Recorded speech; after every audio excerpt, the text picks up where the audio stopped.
Assalamualaikum warahmatullahi wabarakatuh.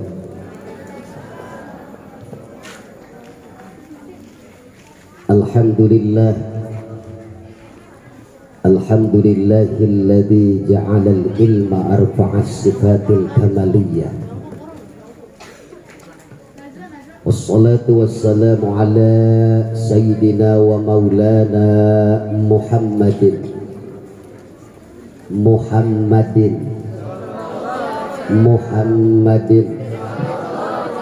khairil bariyah wa ala alihi wa ashabihi salatan wa salaman daimaini mutalazimaini ila yaumil qiyamah.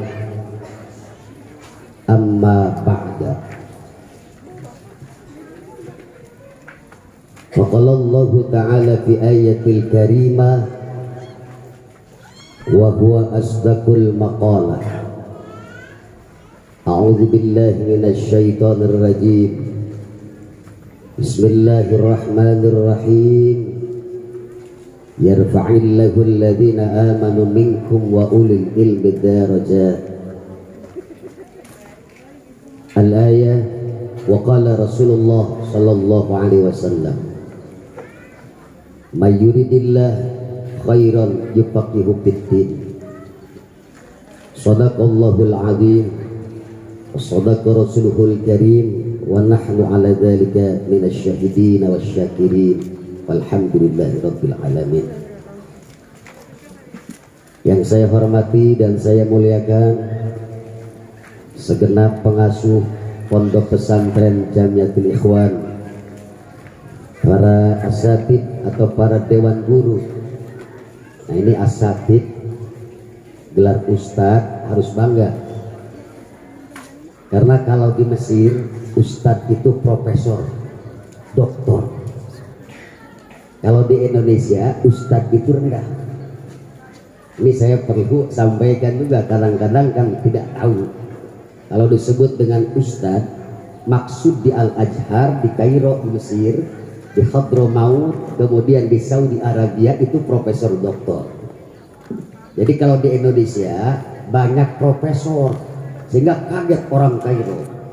Yang ngajar madrasah diniyah ustaz, yang ngajar RA PAUD ustaz. Nah, di Indonesia itu ustaz itu rendah ketimbang kiai, makanya diganti titelnya kiai. Kalau kiai lebih tinggi anggapannya, begitu orang Indonesia. Padahal di Al-Azhar ustadz doktor misalnya, al-ustadz doktor Soleh misalnya, itu profesor doktor.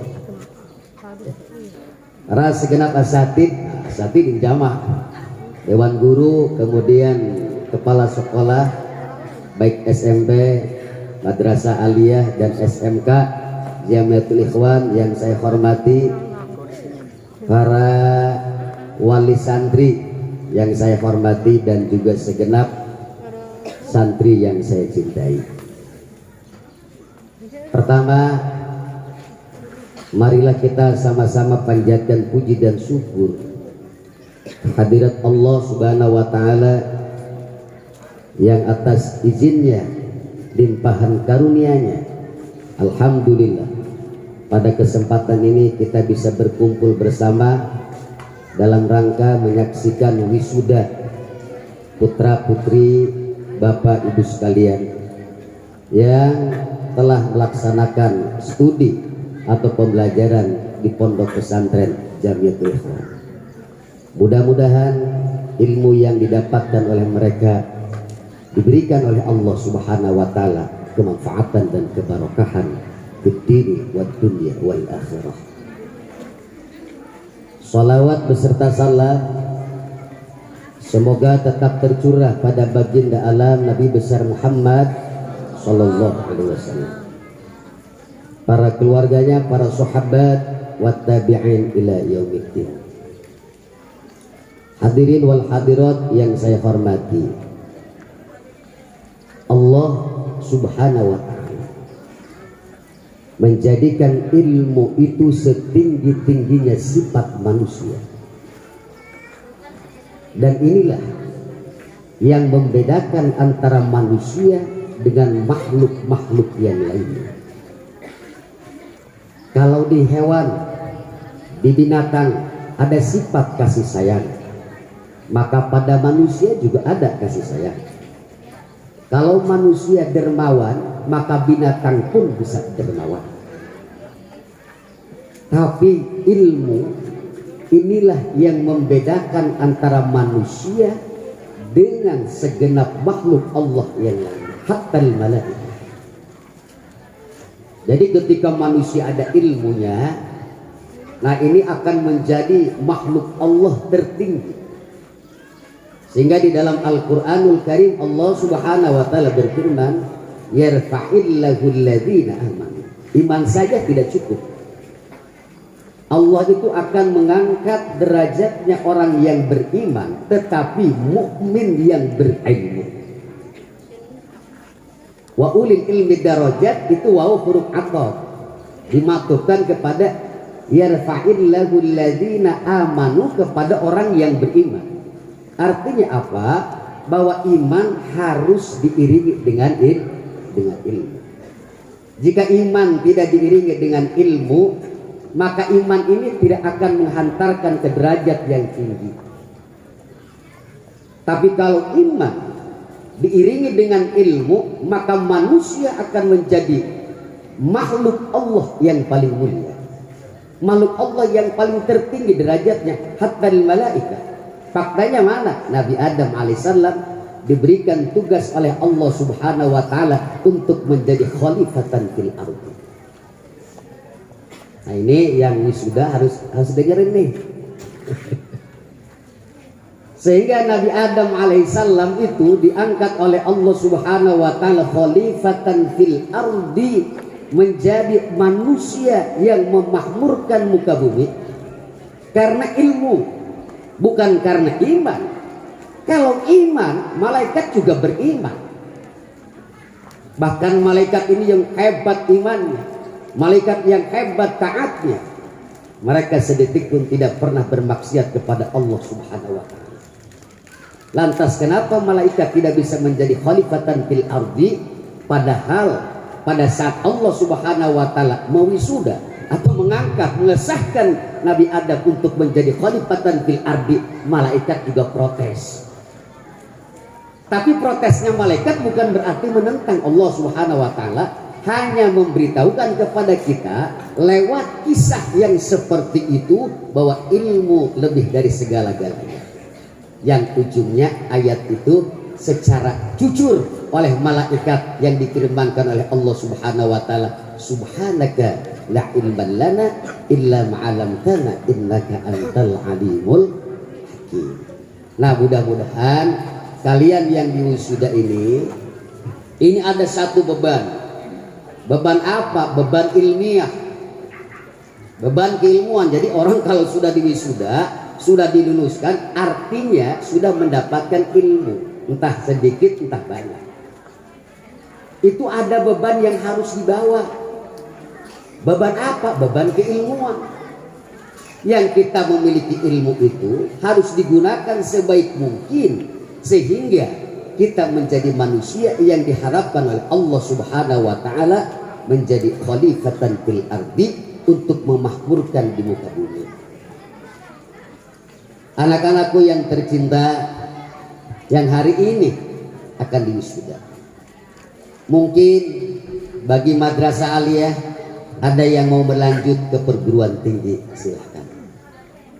Ada yang mau melanjut ke pondok pesantren, silahkan.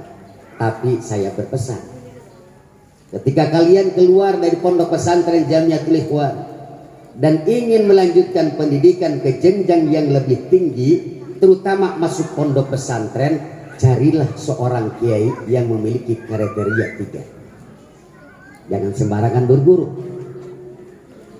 Pertama, kalau kalian mau pindah pondok dari sini, karena sudah lulus dari Jamiatul Ikhwan, saya sebagai gurunya, sebagai pengasuh, sebagai pimpinan pondok pesantren, penting ini mengarahkan kepada anak-anak saya, anak-anak didik saya, ketika keluar dari pesantren Jamiatul Ikhwan harus mencari, kalau mau lanjut ke pondok pesantren, Karena kalau di kuliah sudah saya pastikan tidak ada. Ya. Ilmu yang pertama kiainya ilmun sahihun. Kama qala Ibnu Ajaibiyah. Ibnu Ajaibiyah berkata dalam kitab Syarah Hikamnya, orang yang sah menjadi ulama, orang yang sah menjadi mursyid harus memiliki 3 kriteria. Pertama, ilmun sahihun, ilmunya yang sah. Ilmu yang sah yang bagaimana? Yang sanadnya muttasilun bin Nabi SAW. Maka saya pastikan SPDI tidak akan sanadnya tidak akan punya. Gak percaya. Gak percaya. Sarjana agama pun di fakultas gak bakalan punya sanadnya sampai Rasulullah SAW. Ini kalau dalam bidang keilmuan tidak sah menjadi ulama. Ulama itu harus memiliki sanad ilmu yang sahihun, ilmunya yang sah, yang meliputi 3 ilmu. Pertama ilmu syariat, fikih. Ya, saya ngomong kalau ilmu syariat ilmu fikih. Yang kedua ilmu thariqah. Ya. Yang ketiga ilmu hakikat. Karena Islam rukun agama ada 3. Islam, iman, Islam, ihsan. Kata lain syariat, thariqat, hakikat. Ada hari ini yang syariatnya tinggi tapi makrifatnya nggak ada. Dohirnya Pak, dohirnya dia soleh, syariatnya soleh, dia rajin sholat, sholat 5 waktu rajin rutin dia, puasanya, zakatnya, hajinya, tapi sayang mulutnya kotor. Ini tidak sah ini kalau jadi kiai. Kalau ada kiai sejidatnya pun sehitam apapun Pak, soleh dohir menurut manusia. Kalau lidahnya kotor, masih suka membenci, gibah, namimah dan lain sebagainya, ini kalau kata Allah mah batal mursyidnya, jadi walinya batal. Mana ada wali gibah, mana ada wali namimah. Kita lihat baginda Rasulullah SAW tidak pernah lisannya ini menjadi kotor. Yang Rasulullah benci adalah kekufurannya, bukan orangnya. Kalau kita ini orangnya kan, ada orang yang maksiat, yang kita benci orangnya, bukan kemaksiatannya.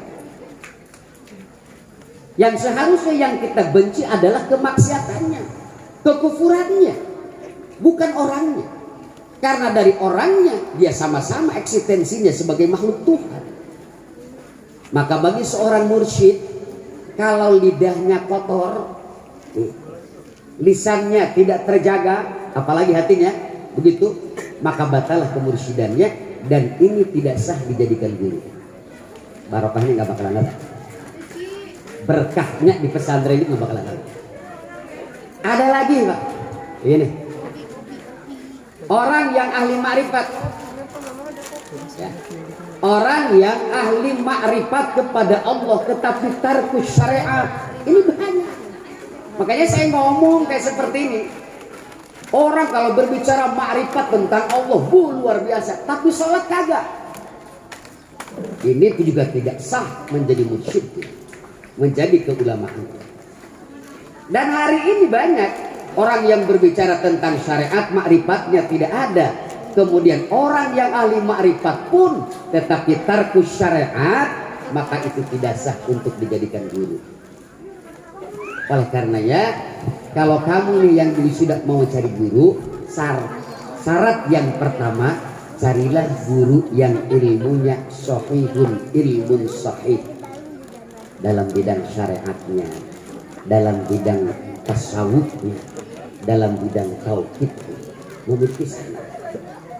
Sehingga kalau saya lagi bab ngeyel-ngeyelnya juga, karena anak punya sanad ya. Iya. Saya kalau lagi ngeyel-ngeyelnya juga, kalau lagi debat nggak pakai dalil, pakai logika, bab ngeyel namanya. Kalau dicari dalilnya saya tahu ini semua lemah dan ini tidak akan bisa dijadikan argumen. Contoh misalnya, ba'da salam, udah lazim di pondok pesantren, ketika salam assalamualaikum warahmatullahi, assalamualaikum warahmatullahi, maka santri suka salam-salaman. Ini diprotes oleh orang-orang Wahabi, diprotes. Mana dalilnya? Maka kamu itu harus tahu bahwa ketika yang seperti ini kalau kamu jawab dengan suatu dalil, maka runtuhlah hujah kamu. Maka terpaksa tapi ada sanad. Ada ngiyel dia itu pakai logika-logikaan tetapi memiliki sanad. Sanadnya kemana? Awal mulanya Nabi Ibrahim alaihissalam nih. Nabi Ibrahim alaihissalam, saya cerita sedikit anak santri. Jadi harus pinter bermain puja itu. Nabi Ibrahim alaihissalam ketika dia menghabisi berhala-berhala sesembahan, maka gegerlah pada kala itu. Semua berhala dihabisi oleh Nabi Ibrahim di tempat berbagai ibadah. Yang tersisa tinggal berhala yang paling gede. Hebatnya patonahnya Nabi Ibrahim, tampaknya yang ini dicantelin digantungkan dah, karena tak-taknya berhala paling besar. Maka geger orang Mesir pada saat itu. Siapa ini? Sudah, siapa lagi kalau bukan Ibrahim? Panggil Nabi Ibrahim. Ibrahim, ya, betul kamu yang menghancurkan semua sesembahan kami? Siapa bilang? Kata Nabi Ibrahim, tanya saja sama berhala kamu, kan tampaknya juga ada di pundaknya. Kamu ini gimana? Ibrahim, goblok kamu ini. Ya berhala itu gak bisa ngomong. Kata Nabi Ibrahim alaihissalam, kalau gak bisa ngomong ngapain sama lu disembah-sembah? Ini jawab logika seperti itu Nabi Ibrahim alaihissalam. Jadi terkadang kita itu Pak begitu menjawab, maksud saya ada, jangan tidak pakai dalil. Kalau pakai dalil antum hancur. Semua hadisnya dhaif tentang habis salam itu, kalau kamu berdebat dengan orang-orang seperti itu kalah. Bagaimana triknya? Setelah habis sholat nggak ada itu salaman-salaman jabatan tangan, bidah itu. Dan kamu cari hadisnya semua dhaifun jiddan. Dhaif semuanya lemah. Jawabnya pakai logika, sanadnya ke Nabi Ibrahim alaihissalam. Bagaimana? Kata antum begini nih. Orang-orang yang sudah nih takut ketemu dengan orang yang seperti itu. Kamu balik pertanyaan. Kalau setelah salam boleh tidak memegang HP? Jawab mereka boleh. Karena tidak ada, mereka pun juga dalilnya tidak akan menemukan. Setelah uluk salam memegang HP. Itu. Lantas kata kita memegang HP boleh. Kenapa orang berjabatan tangan tidak boleh? Pan ini goblok bimbloon namanya. Gitu. Assalamualaikum warahmatullahi wabarakatuh. Assalamualaikum warahmatullahi wabarakatuh. Pegang HP boleh setelah sholat? Boleh. Yang nggak boleh ketika lagi sholat buka HP kan seperti WA. Boleh. Tapi kalau sudah beres, assalamualaikum warahmatullahi wabarakatuh. Orang buka HP boleh. Kata mereka dia pasti akan dibolehkan karena mereka nggak bakalan ketemu dalilnya. Dari mana mengharamkan itu? Nggak bakalan, mereka nggak bakalan berani mengharam. Oh haram itu pegang-pegang HP setelah sholat, nggak ada dalilnya. Maka terkadang ada dalil yang seperti itu yang dikeluarkan itu ya. Ini malah lagi sedikit canda, tapi jujur aja itu ada sanadnya. Ada sanadnya. Ya kayak orang nggak percaya, kalau orang masih nggak percaya bacaan Al-Quran sampai kepada mayit, terkadang Jainuddin MZ juga betul.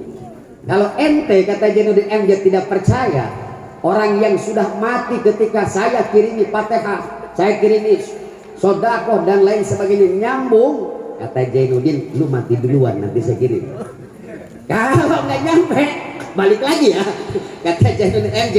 Ini Jainuddin MZ juga dia dengan guyonan, karena kalau dia mengeluarkan suatu hujah dalil yang sorihun sebenarnya kenapa lemah juga. Karena yang dikhilafkan oleh para alim ulama adalah tentang masalah sampai bacaan kepada yang mati atau yang hidup adalah Allah majal wa usul salam. Dan mengerti ya, yang di wisuda ilmu apa ya? Ilmu yang sahih. Maaf. Nah, makanya kalau kuliah lanjut di pesantren diam. Kenapa? Ngambil sanad barokah. Karena nggak bakalan profesor itu punya sanad yang muttasilun dari Rasulullah. Ilmunya batal semua. Kecuali fakultasnya Al-Azhar. Beda ya. Saya ada pengecualian. Kecuali fakultasnya Al-Azhar. Kalau di Al-Azhar itu asli tulen mereka. Tapi kalau di Indonesia profesornya, doktornya tidak pernah di pesantren, mereka tidak akan pernah punya sanad. Kalau tidak punya sanad, maka ini tidak berkah dan tidak diterima sebenarnya. Nanti kalau bab syafaatnya ini berat, ini repot tanggung jawab sendiri. Tapi kalau punya sanad sampai ke Imam Syafi'i, ke Imam Abu Hanifah, ke Imam Malik, ya, ke Imam Ahmad bin Hambal, nanti kan semua ditumpahkan. Contoh, sholat witir. Cuma kalau saya ngomong kayak seperti langsung dituduh Pak Mahmud Wahabi. Padahal kiai yang di sininya kurang ngopi, Kiai Herudin. Jujur. Sholat witir 2+1 ini salah. Kita sholat witir, Pak. 2+1 setelah 2 rakaat salam. Assalamualaikum warahmatullahi. Assalamualaikum warahmatullahi. Makanya kata Bilal, sallu sunatan ilal witir rakaataini wah kumaha jamiat rahimakumullah. Maka Imam Syafi'i teka harti ku aja gitu. Itu Imam Syafi'i yang berkata. Di dalam kitab Al-Um Imam Syafi'i berkata, ketika ditanya oleh Imam Mawanai, wahai Imam Syafi'i, bagaimana orang yang praktek sholat witir 2+1, 2 rakaat salam, kemudian ditambah 1. Sebenarnya kata Imam Syafi'i, ya babnya bab susuganan Pak sebenarnya. Saya juga nggak ketemu dalilnya yang mempraktekkan baginda Rasulullah SAW sholat witir 2+1. Setelah dapat 2 rakaat salam ditambah 1 rakaat, kan begitu Pak. Katanya di Lampung begitu prakteknya. Nah di Haruyan gitu kan? Gitu. Eta lamun diteangan tidak batul muin ku Herudin waktu ngoplok kotak damal kapan gitu. Dalil. Karena Fatul Muin cuma berbicara sholat taraweh dan witir 23 rakaat, tidak pernah berbicara praktek witir 2+1. Seperti itu. Maka Imam kata Imam Syafi'i susuganan baju. Jadi babnya susuganan ternyata. Ternyata itu ketika berbicara tentang masalah sholat witir, Imam Syafi'i ditanya yang praktek 2+1 ke Herudin. Itu ada itu dari Kiai Herudin. Bisa baca kitab. Silakan periksa dalam kitab Al-Umnya. Takut saya bohong. Itu Imam Syafi'i. Cek Imam Syafi'i menjawab perkataan Imam Hanafi berdasarkan Imam Buanai. Kalau berdasarkan pendapat saya, yang 2 rakaat itu setelah salam itu sudah sholat mustaqillah. Maka ini tidak bisa dikatakan witir. Dia sudah mandiri. Jadi kalau sudah 2 rakaat ini bukan witir namanya. Tapi sholat mustaqillah. Sholat yang berdiri sendiri. Jadi kalau 2 rakaat ini kok digantung gitu loh. Kata Imam Syafi'i digantung 2 tetapi ditambah 1+1 ini digantung. Tuh. Kiai Rudin kira-kira kalau saya fatwa seperti ini diprotes. Kiai Kopo gempar. Kiai Malangga. Kiai Udori geus langsung bae Wahabi. Mekah 3 rakaat 1 kali salam. Eta kiai di dieu sadar kurang ngopi. Nah sempat urusan proposal bae. Poho panalikeun kitab teh ya. Aduh kan poho. Kalau ketika dicari di kitabnya itu, oh bener ini. Tapi juga saya tidak mengatakan yang 2+1 itu tidak sah. Kenapa? Karena ini juga ada dasar hukumnya dalam kitab fikih mau susah. Diterangkan. Jadi qala ba'du Syafi'iyah, telah berkata sebagian ulama Syafi'iyah afdol. Nah, bahasanya begitu. Utamanya pelaksanaan sholat witir itu 2+1. Loh, kenapa bisa jadi atau? Salamnya kan 2. Ini jadi mulai gini. Saya juga agak mengerti. Abdolnya kata dia sudah mulai logika seperti itu. Abdolnya sih begitu kan 2+1. Kok bisa 2+1? Karena salamnya 2, tahiyatnya 2 kali. Ini namanya bukan pakai dalil sebenarnya. Dan ini sebenarnya juga berbahaya. Yang seperti itu. Apalagi di Indonesia mulai tafsirnya ngawur-ngawur. Dulu mubalik, dengerin nih naik sadri. Dulu mubalik itu hebat. Kalau sekarang makin hebat, belum jadi ulama ketimbang jadi mubalik. Ngomong, mending jadi ulama ya. Nih, ketimbang jadi mubalik. Kenapa? Yang mubalik hari ini belum tentu ulama. Tapi kalau yang ulama sudah pasti mubalik. Kata mubalik ini tingkat tinggi. Jadi kalau dulu orang disebut mubalik itu hebat, yang menyampaikan. Sehingga dari mana kalimat mubaligh ini? Balighu anni walau ayat. Sampaikan dariku walaupun satu ayat. Jadi orang dulu kalau disebut dengan mubaligh itu hebat. Tapi sehubungan karena salah penggunaan, maka mubaligh pada hari ini tidak hebat, Ustaz Mahmud. Ini anak-anak santri ini perlu tahu nih. Apalagi kalimat makruh. Makruh ini ada yang lebih maknanya dari haram. Makruh zaman dulu itu lebih daripada haram. Kalau kamu sekarang ngaji, makruh itu dunal haram. Dulu makruh fauqal haram. Di atas keharaman itu makruh pun. Tapi barang ngaji usul fikih, ya Herudin jadi bingung. Ari kuari nu ngaran makruh teh dunal haram. Contoh, dalam ayat Al-Qur'anul Karim Allah Subhanahu wa taala berfirman tentang Allah membenci. Wa karahallahu ta'ala. Allah membenci. Bukan makruh. Jadi ini harus wajib sama santri diartikan di situ Allah membenci kekufuran dan kemaksiatan. Jangan diartikan pakai bahasa Arab. Kenapa? Karena orang kenal makruh zaman sekarang itu dunal haram. Kalau diterjemahkan sama anak santri seperti ini, Allah memakruhkan kekufuran dan kemaksiatan, orang akan salah paham, Pak. Artinya apa? Dipikir sama anak santri, makruh cek guru usul fikih ya. Cenah perkara anu teu diharamkeun, boleh-boleh baik, ngan baik makruh. Laju ke mengartikan tafsirnya bagaimana nantinya tafsirannya? Amburadul. Allah cuma ngamakruhkeun kana kafir jeung maksiat. Pada ujungnya gitu. Dia lagi di bar, lagi maksiat, lagi judi, lagi zina. Dia mengeluarkan dalil ini, Pak. Oh, zina itu makruh. Dalilnya mana? Ini ayat Al-Qur'annya.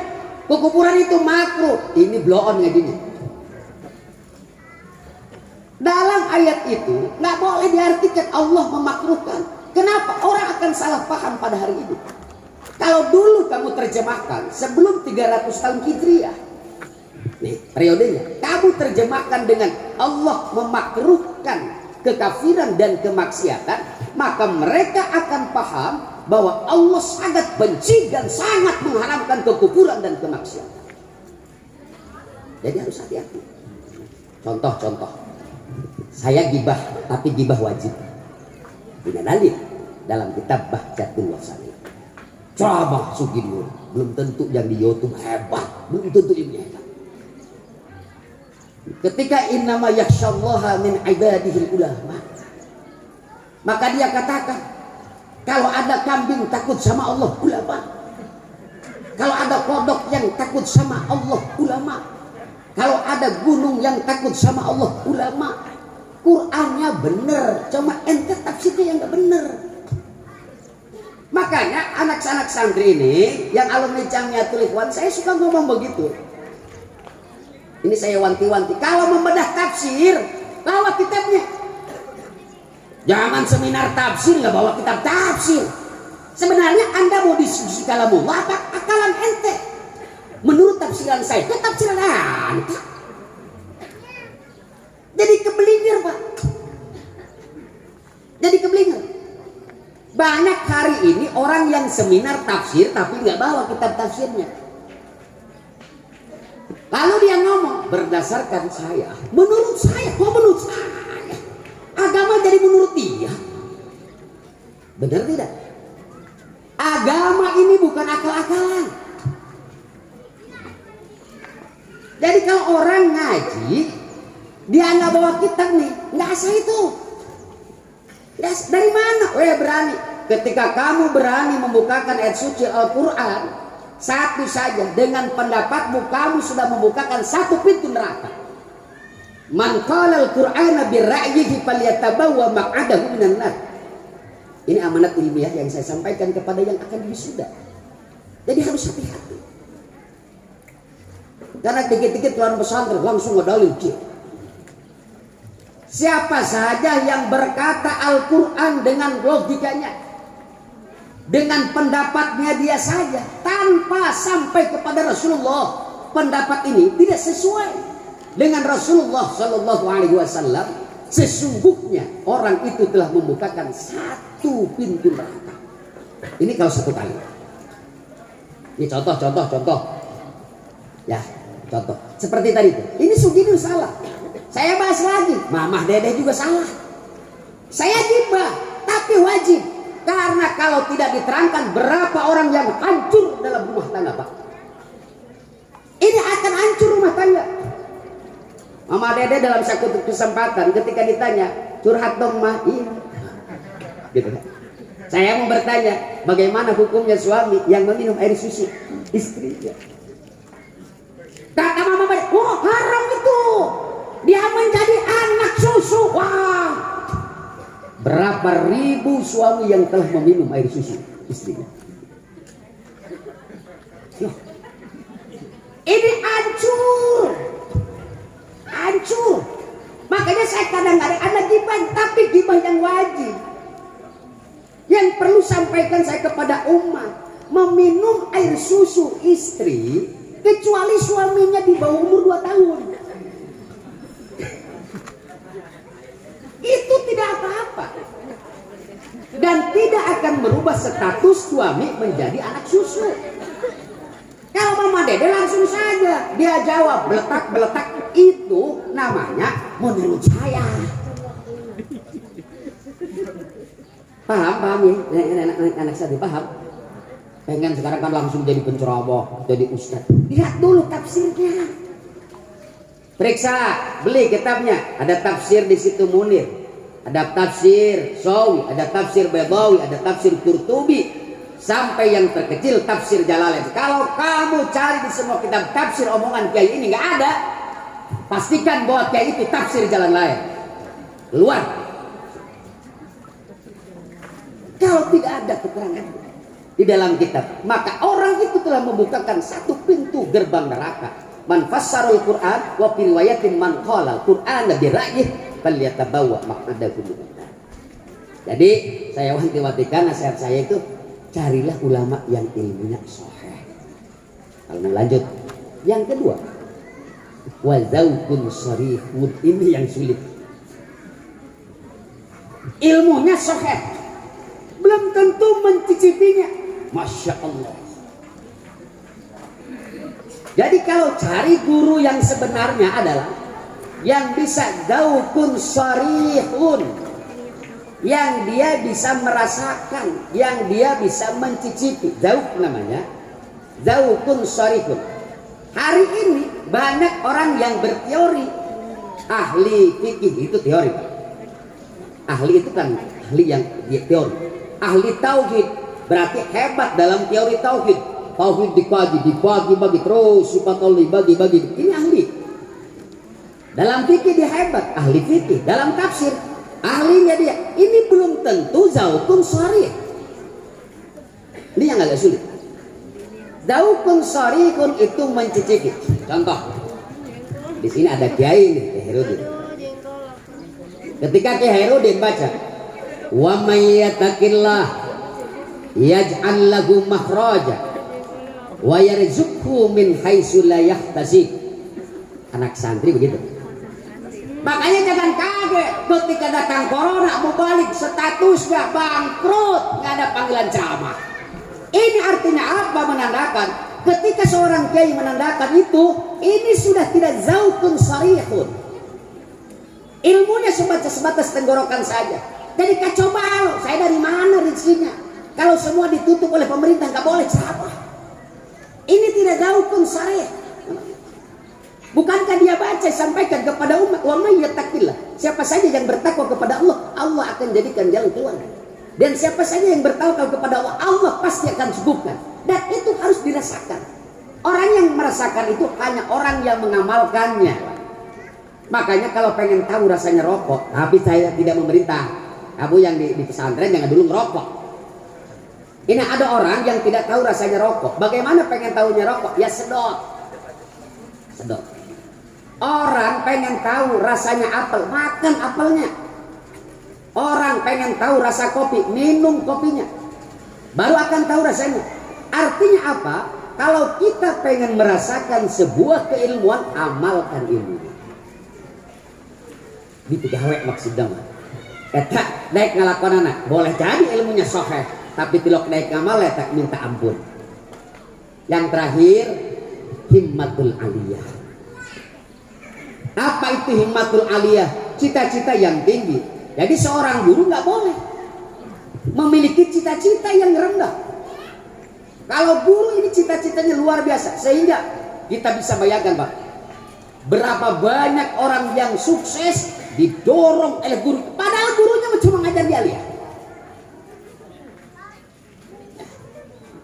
Gurunya coba dia lihat, gurunya nggak jadi profesor, cuma sarjana 1, karena dia mendorong, memotivasi kepada anak didiknya, himmatul aliyah, mendorong supaya memiliki keinginan yang kuat. Maka alhamdulillah, misalnya ada alumni Jamiatul Ikhwan yang jadi ulama, ada alumni Jamiatul Ikhwan yang punya gelar profesor, doktor. Itu juga tidak terlepas dari dorongan guru. Tapi kalau gurunya sudah tidak himmatul, ulala, jangan sekolah, jangan pesantren. Ini juga ini. Makanya Pak, mohon maaf, kalau ibu bapaknya sebenarnya kalah sama kiai doanya. Kalah. Untuk mendoakan anak ibu, anak bapak. Saya sudah pastikan 99,9%. Yang bapak ibu doakan anak bapak ibu itu bagaimana menjadi orang sukses, rezekinya banyak. Betul? Tinggi derajatnya. Pernahkah bapak berdoa, ya Allah, bagaimana saya bersama istri saya, anak-anak saya di surga bersama mereka? Ayah begitu. Ayah 99,9%. Oh. Semua orang tua hampir rata berdoanya urusan duniawi. Makanya kalau guru, kalau ulama, dia akan lebih doanya. Akhirat pun akan dibawa. Wahsyurna fi jumratil anbiya, ya Allah kami kumpulkan beserta para nabi. Coba lamun ibu, urjukni warjuk auladi, ya Allah bismillah, rizkikanlah, luaskanlah duitnya gitu loh, bahkan duitnya tinggikan derajat di dunia. Nggak pernah tuh di dalam pikiran ibu bapak sekalian, orang tua itu berdoa kepada ya Allah, semoga kami bisa berkumpul di akhirat bersama anak-anak kami. Jarang. Betul Pak, benernya. Agama mengajarkan, Rabbana hab lana min azwajina wa dzurriyyatina qurrata a'yun waj'alna lil muttaqina imama. Rabbana hab lana min azwajina, kan ini jarang dilontarkan. Bukan nggak tahu, kadang-kadang Ustaz Mahmud ke poho, Rabbana hab lana mah. Keheru ini kadang-kadang poho. Lamun Allahumma in kana rizquna bis sama'i metencen teh mah klok tinggaleuh. Dak pada sholat, Allahumma qini bihalalika naramika waqdini bifadlika aman siwa. Tapi lamun mulai menyentuh kadinya Allah maj'al auladana, Allah maj'alna wa auladana wa dzurriyyatana min ahli ilmi wal khair wa la taj'al wa min ahli su'i wad dhair. Allah maj'alna wa ihum min ibadika sholihin wa min ibadikal muttaqin.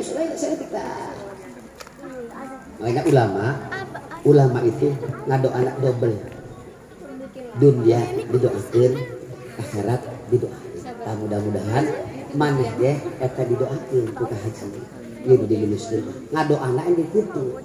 Ngan maneh telok paham meureun. Nah, kadang-kadang gua ini sok dibedaskeun ieu ka dararia. Malam Selasa ngan diana belegug teu ngarti. Heeh. Eta budak santri teh kadang-kadang budak santri teh paham meureun. Eta kieu teh kan ngadoakeun maneh, lain ngadoakeun kiai. Jadi kalau saya ngumpulin anak santri malam Selasa itu mendoakan anak santri supaya kadangnya tengah doa nongol dia mah. Lain ria dia mah mencontohkan doang diri. Allah tah alaihim abwaba ma'arifil laduniyah. Sampai diri.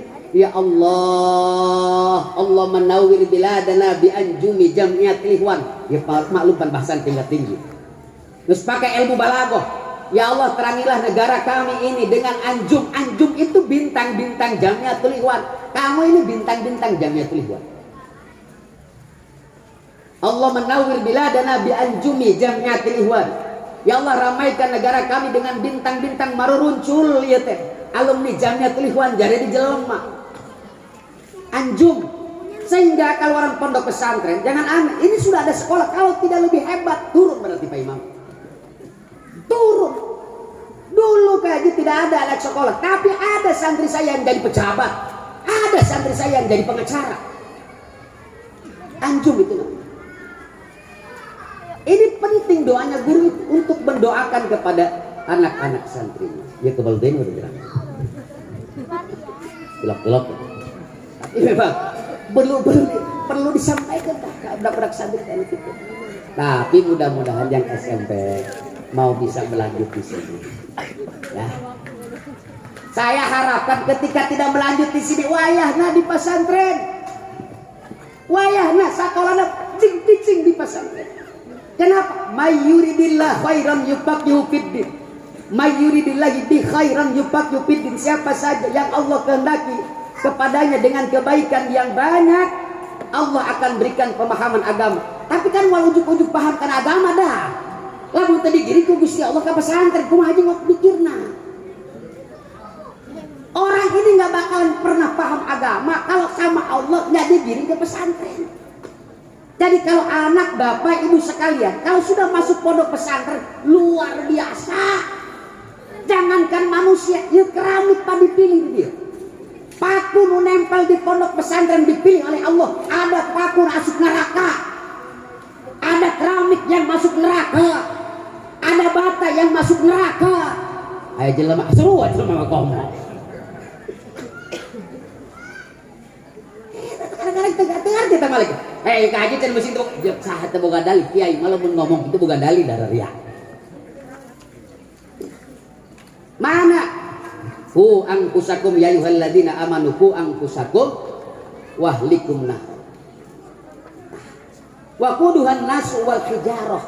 Ieu nyonton doang ya. Wa quduhan nasu nu jadi sulungna BBM neraka itu manusia. Wa hijarah batu aya paku sagala jadi suluh neraka. Makanya ibu sekalian kalau impak di pondok pesantren sebenarnya mah rek asup kana neraka dicegat ku paku beres. Percaya asal ikhlas. Serius Pak. Serius. Ini akan ditolong mati-matian. Lantaran ayah anak santri bapaknya misalnya masukin anaknya ke pondok pesantren. Dia impak kemudian dibangunkan oleh pondok pesantren untuk beli paku beli kenteng. Ini yaumal kiamah. Impak-impak wali-wali murid itu akan datang ngejegal kepada para malaikat. Datang Pak, datang. Ayah paku kupakuna doang eta. Kupakuna doang, an hiji deh. Nah, jadi ditanya anak santri. Tuh, hei, eta keramik di masjid. Kira-kira eta keramik asupan neraka apa kana surga? Jawab. Hei. Kana neraka apa kana surga? Lamun ayah keramik di bar karena surga kana neraka. Lamun dia cicing di pesantren surga kana neraka. Nah eta. Dipilih tidak sembarangan Pak. Ada unsurnya. Kalau orang diciptakan ada unsur surga, Allah kembalikan kepada surga.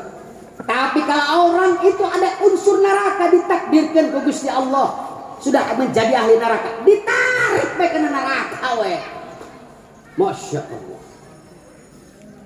Tapi kalau ada orang yang unsurnya unsur surga, dimanapun dia akan diangkat. Pakulah di bar, tempelkan di musola, tempelkan di majlis ta'lim. Ieu rek kana neraka keramik, ieu mah aya unsur surga, nempel di majlis ta'lim, nempel di madrasah, nempel di masjid, itu yang masuk surga. Kalau kita misalnya yang berwakafkan itu seperti itu, akan mati-matian mereka. Nah, wanti-wanti kanu tahfidz, nih, ieu lah wakaf dibere jajahan. Ai mah beusi teu apal tahfidzna. Seandainya kamu tidak hafal 30 juz Al-Quran di sini, wayah, nah surat 30 ayat mah kudu hafal. Lamun teu hafal lebih ke dia. Siap. Hei, dengekeun. Siap. Awas nah, ini saya kasih komando nih. Lah ari 30 juz mah sadela dia mau hafal. 30 juz mau hafal. Kalau kamu tidak hafal 30 juz, cek Kanjeng Rasul 30 ayat. Apa itu? Surat Tabarok, suratil Mulk. Ini wayana hafalkan. Kalau antum baca surat Tabarok, bukan dibaca. Di situ pikalbi dihafal. Bukan orang yang membaca surat Tabarok aman dikubur, Pak, enggak. Orang yang hafal, yang sudah di hatinya surat Tabarok, mati-matian surat Tabarok akan datang. Alam kubur datang malaikat mungkar wa nakir. Untuk surat Tabarok tepis. Ya jelema apal karena surat Tabarok. Gerak cek surat Tabarok disiksa. Rang jeung aing. Ini Rasulullah yang bersabda. Ada hadisnya, ada dalilnya, dan ini sahih. Jadi wayahna tah, wayahna surat Tabarok teh. Ya, surat Tabarok mah kudu dites deui, mun apal surat Tabarok bikin ini. Mun teu can apal ngapal kedua lah dia. Karunya aing mah bangsa selamat. Bangsa selamat karena mun teu apal surat Tabarok repot, nah malaikat dikubur lagi repot. Tapi insya Allah kalau kamu yang lulusan Jamiatul Iman ini hafal surat Tabarok, surat Al-Mulk, insya Allah itulah yang akan menjadi pembelamu mati-matian mulai dari kubur ila yaumil mahsyar sampai kenapun hisaban itu akan dibela mati-matian. Demikian yang dapat saya sampaikan, kurang lebihnya mohon maaf. Mudah-mudahan dimaafkan banyak. Insya Allah tak pernah jauh lah gitu. Insya Allah. Ya santri rada panjang saeutik karena memang itu satu wasiat yang harus saya sampaikan yang penting. Sekian, terima kasih. Wallahu muwaffiq ila aqwamit thoriq. Wassalamualaikum warahmatullahi wabarakatuh.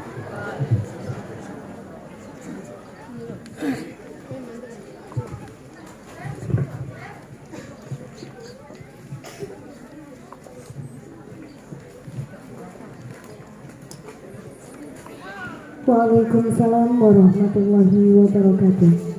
Terima kasih kepada Bapak Kiai Haji Ahmad Khudori Yusuf SCMA yang telah memberikan sambutannya. Semoga bermanfaat bagi kita semua.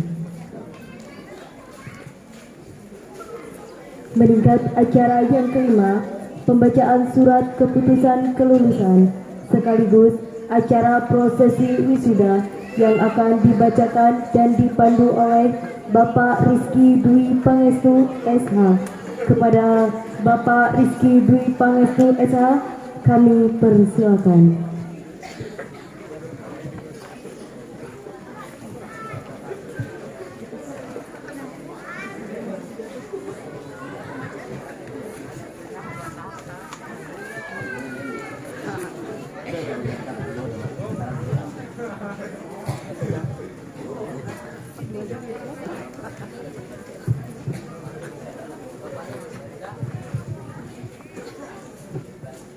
Assalamualaikum warahmatullahi wabarakatuh.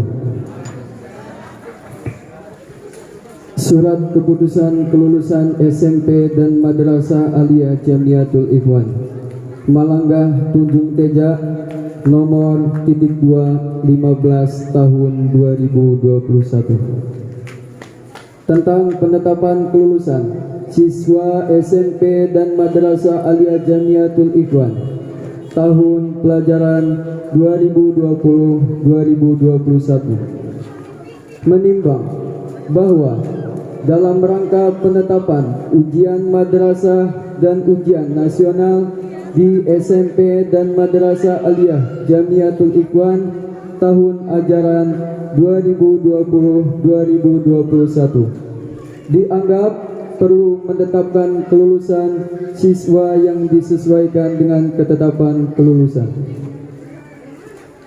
Mengingat 1. Undang-Undang Nomor 02 Tahun 1989, 2. Peraturan Pemerintah Nomor 29 Tahun 1990, 3. Peraturan Pemerintah Nomor 39 Tahun 1992, 4. Keputusan Menteri Pendidikan dan Kebudayaan Nomor 490/U/1990, 5. anggaran dasar dan anggaran rumah tangga Yayasan Pondok Pesantren Jamiatul Ikhwan Malanggah Tunjung Teja.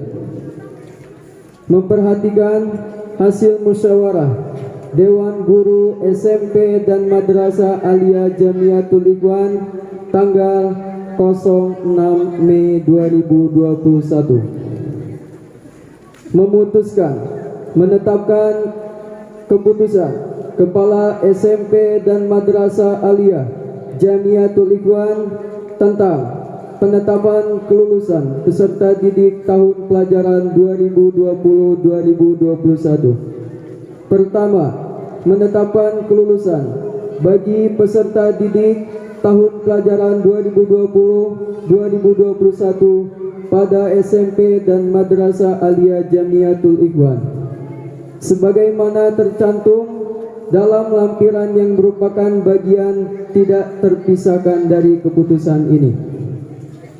Kedua, peserta didik yang dinyatakan lulus untuk jenjang SMP berjumlah 38 siswa dan jenjang Madrasah Aliyah berjumlah 19 siswa. Sebagaimana dimaksud dalam diktum pertama diberikannya ijazah sesuai ketentuan perundang-undangan yang berlaku. Ketiga, keputusan ini mulai berlaku pada tanggal ditetapkannya surat keputusan kelulusan SMP dan Madrasah Aliyah Jamiatul Ikhwan ditetapkan di Tunjung Teja pada tanggal 27 Juni 2021 ditandatangani oleh Kepala Sekolah SMP Jamiatul Ikhwan, Kepala Sekolah Madrasah Aliyah Jamiatul Ikhwan, dan Ketua Yayasan Pondok Pesantren Jamiatul Ikhwan. Sekian, wassalamualaikum warahmatullahi wabarakatuh.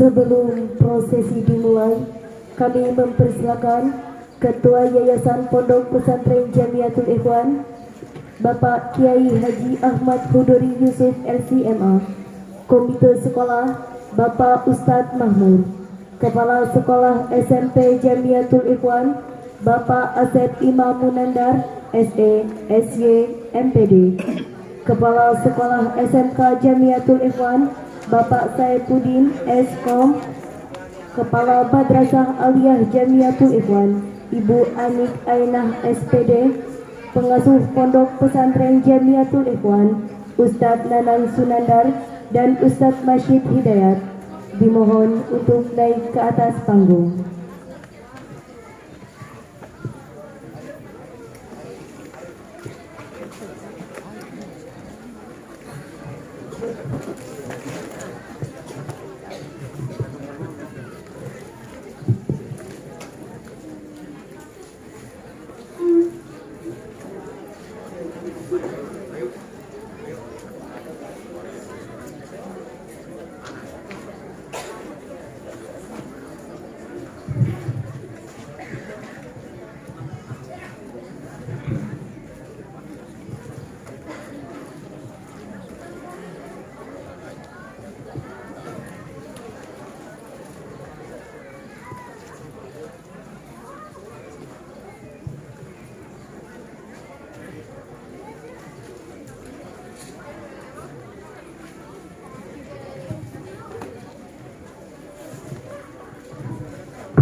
wisuda. Nama wisuda-wisudawati SMP Jamiatul Ikhwan angkatan keempat tahun ajaran 2020-2021. Yang pertama, Ahmad Nurbayu Sabarudin, putra Bapak Subungit dari Kecamatan Cipesang. yang kedua, Ahmad Firdiawan, putra dari Bapak Dede Kurniawan dari Pamarayan. Yang ketiga, Arman Hadinata, putra Bukhari dari Pamarayan. Yang keempat, Bayu Tirta Kusuma, putra dari Bapak Egin dari Bekasi. Yang kelima, Chandra Maulana, putra Bapak Bahrudin dari Tunjung Teja.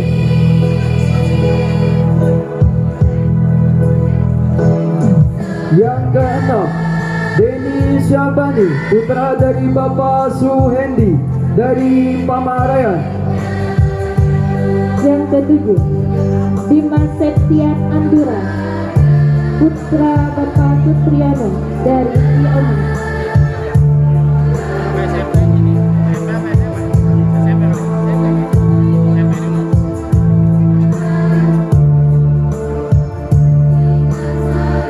Yang kedelapan, Zulfikar, putra dari Bapak Nurdin dari Tunjung Teja.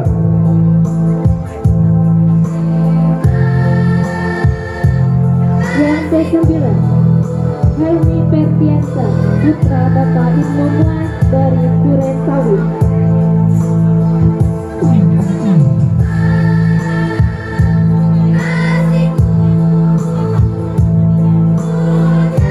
Yang ke-10, Ipan Supandiri, putra dari Bapak Anggara dari Curug. Yang ke-11, Muhammad Arifin Ilham, putra Bapak Karmin dari Sukawangi. Yang ke-12, Muhammad Arifin, putra dari Bapak Rohid dari Cikande. Yang ke-13, Muhammad Arif, putra Bapak Dan dari Cikande.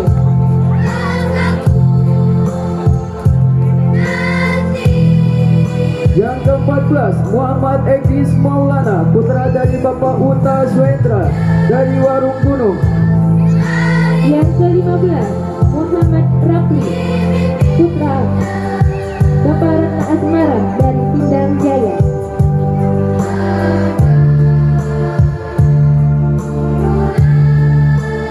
Yang ke-16, Muhammad Wais Kordi, putra dari Bapak Rosim, Kecamatan Tunjung Teja. Yang ke-17, Muhammad Zainal Yusuf, putra Bapak Yusuf Supian dari Tunjung Teja. Yang ke-18, Rangga Lesmana, putra dari Bapak Hamadi dari Cikande. Yang ke-19, Ramtio, putra Bapak Karti dari Bekasi. Yang ke-20, Rizky Mulyana, putra dari Bapak Rukman, Kecamatan Petir.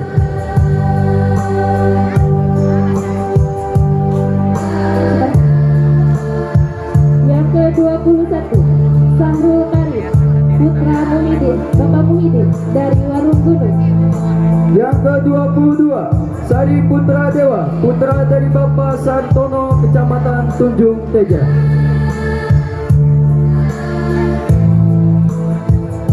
Yang ke-23, Sugianto, putra Bapak Umri dari Menteng. Yang ke-24, Zidan Al-Faiz, putra dari Bapak Alfi Zunaidi, Kecamatan Walantaka. Yang ke-25, Sofiatul Hidayat, putra Bapak Muhammad Rohida dari Ciomas. Yang ke-26, Eka Ramdhani, putra dari Bapak Sudrajat, Kecamatan Tunjung Teja. Yang ke-27, Fauziah Mandalana, putra Bapak Muhammad Sudi Ali dari Cilelas. Yang ke-28, Deswita Rahmawati, putri dari Bapak Dase Suryadi, Kecamatan Cikande. Yang ke-29, Nia Rahmawati, putra Bapak Samsudin dari Tunjung Teja. Yang ke-30, Luciatul Ulumia, putri dari Bapak Muani, Kecamatan Tunjung Teja.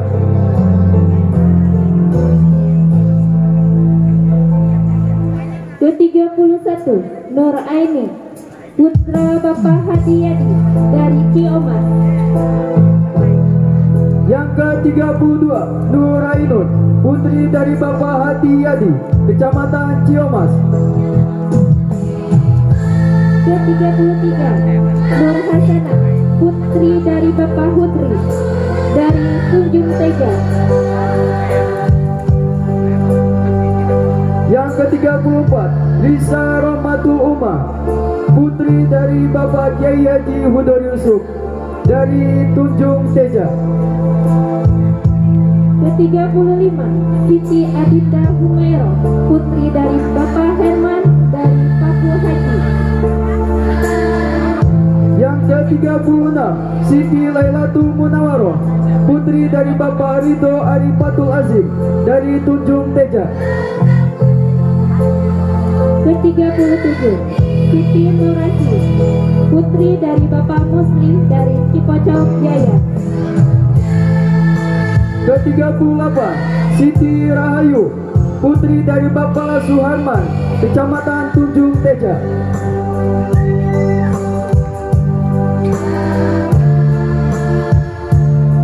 Selanjutnya, nama wisuda-wisudawati MA Jamiatul Ikhwan angkatan ke-13 tahun ajaran 2020-2021. Yang pertama, Agung Saputra, putra dari Bapak Jana dari Bekasi.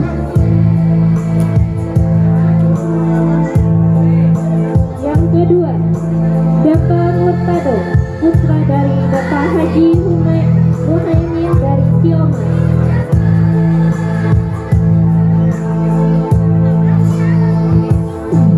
Yang ketiga, Diono, putra dari Bapak Goma, Bekasi. Yang keempat, Eki Febriansa, putra dari Bapak Romli dari Tangerang.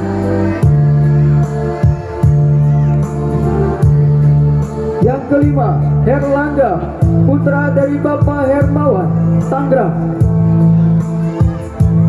Yang keenam, Muhammad Farhan Humam, putra dari Bapak Cep Sepuwo dari Ciruas, Ciomas. Yang ketujuh, Muhammad Fahrul Setiawan, putra dari Bapak Masyuri, Ciruas. Yang kedelapan, Muhammad Fajar Riansa, putra dari Bapak Ajang Permana dari Serang.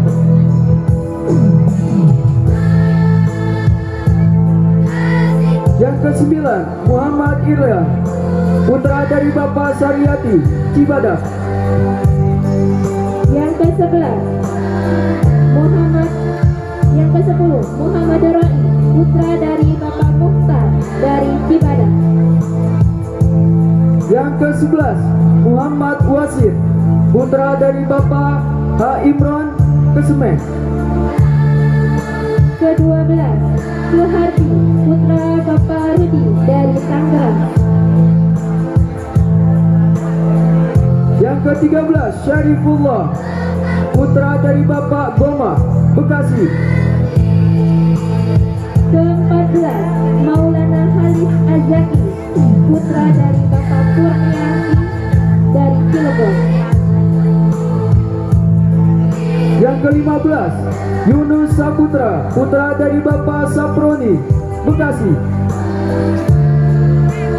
Ke-16, Jauratul Hayati, putri dari Bapak Haji Harudin dari Kopo. Yang ke-17, Dematu, putri dari Bapak Dadi, Petir. Ke-18, Neng Rahmi, putri dari Bapak Ahmad dari Cikesan.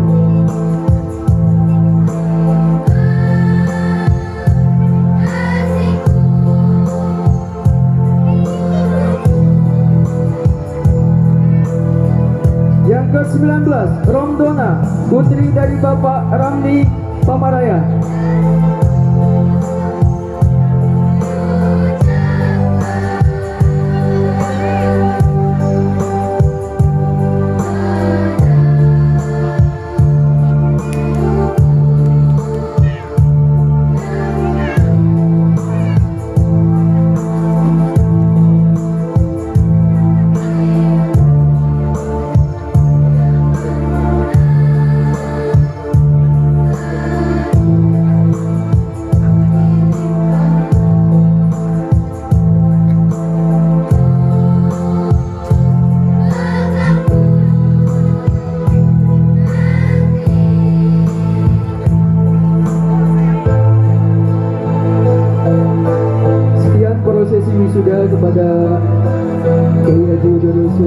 Ustadz Mahmud dan Ustadz yang lain dipersilakan duduk kembali.